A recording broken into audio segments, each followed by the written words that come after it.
billion this November, the United Nations projected the world population to increase to nearly 10 billion by 2050. Population growth and industrialization has never occurred on a scale this large throughout recorded human history. As urban areas expand rapidly and become ever more crowded, we need to look to other places to live. However, there is only one place that we have only hesitantly looked at.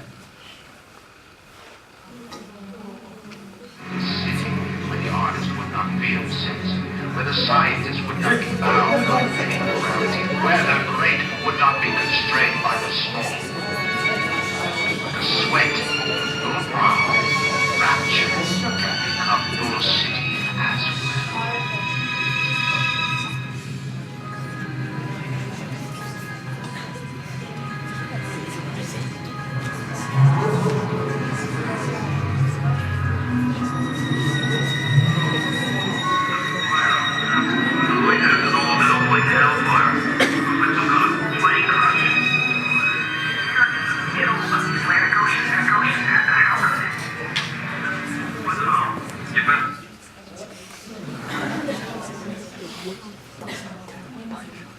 Underwater habitats have been a viable technology since the mid-20th century. For decades, underwater habitats have helped to facilitate scientific and technological research and have functioned as training grounds for divers and submariners.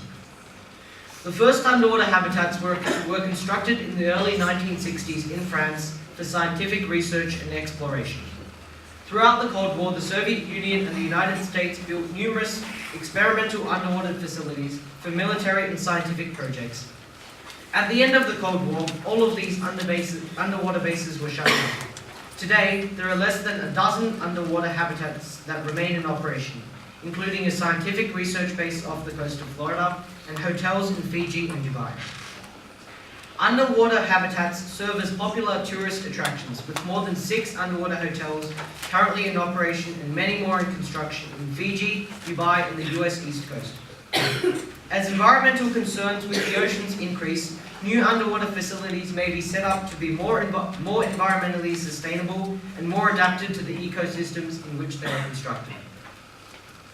While the technology for building underwater habitats has been available for decades, a number of political and economic barriers have kept that from happening on a large scale as of yet.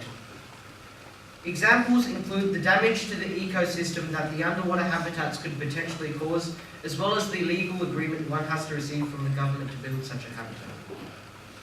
There are 2 basic types of underwater habitats. The first one is an open pressure habitat. An open pressure habitat has a pressure the same as the ocean around it. So if you were to walk without a swimsuit in the habitat, you will be crushed by the pressure around you.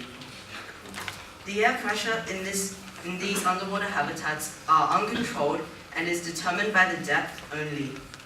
The main advantage of this setup is that it allows divers and visitors easy access in and out of the habitat without decompression procedures. A disadvantage of this system is that divers cannot remain here for long, otherwise they will die of oxygen deprivation. A closed pressure habitat has the same pressure as the surface. This is so people can actually survive there if they have the proper supplies to maintain them. The disadvantages of this type of habitat is that the shell of this place would have to be extremely strong to avoid implosion. These habitats will be considered in all near future constructions because humans can stay here for extended periods of time without many risks. Advanced closed pressure habitats, such as the ones in construction in Fiji and Dubai, allow for human comfort and easy traveling from and to the surface. These habitats are for the purposes of tourism and commercial reasons.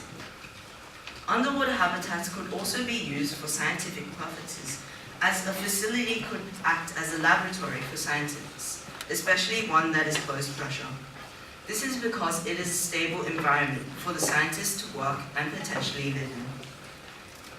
An underwater habitat will get its power from the surface with cords in large waterproof pipes. To save upon the cost of setting up these pipes, an alternate energy source could be the water around it, and hydroelectricity may be used in the near future.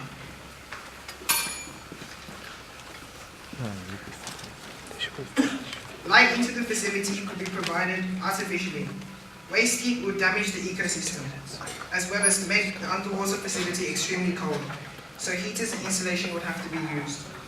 Most underwater habitats have been supplied with air, mostly through bottle tanks or by pipes.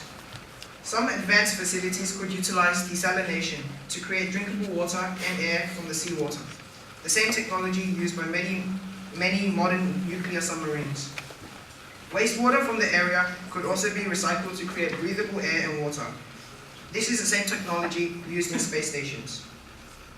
Supplies, such as food and water, would have to be transported from the surface.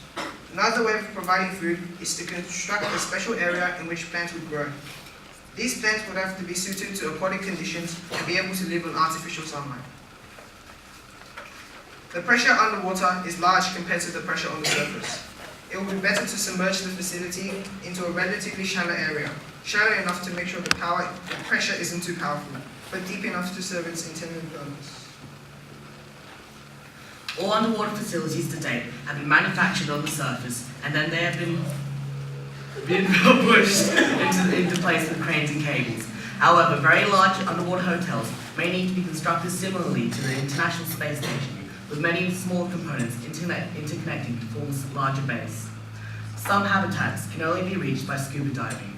Bases can also be accessed by using a vehicle that docks with one or more of the habitat's airlocks. Some closed pressure facilities may utilize elevators or submerged walkways that go right up to the surface, especially near shore. One way of constructing a large underwater habitat is to construct many smaller ones.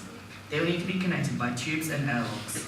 These would provide a support structure, and in case of disaster, it would provide an effective evacuation point. If there was to be more than